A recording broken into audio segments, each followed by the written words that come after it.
તમને કહું કે હવે તમારે દરેક જગ્યાએ આધાર કાર્ડ રાખવાની જરૂર નથી, તો તમને થશે કે આ કેવી રીતે શક્ય છે? તો ડિજિટલ સુવિધા અને પ્રાઇવસીની દિશામાં વધુ એક મોટું પગલું ભરતા કેન્દ્ર સરકારે એક નવી આધાર એપ લોન્ચ કરી છે.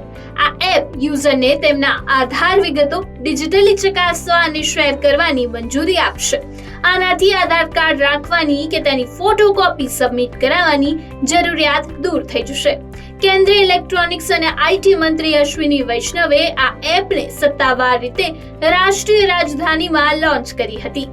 તેમણે કહ્યું કે આધાર પ્રમાણીકરણ માટેની નવી એપ લોન્ચ થયા પછી વપરાશકર્તાને હોટલથી એરપોર્ટ સુધી ક્યાંય પણ આધાર કાર્ડ કે તેની નકલ સાથે રાખવાની જરૂર નહીં રહે.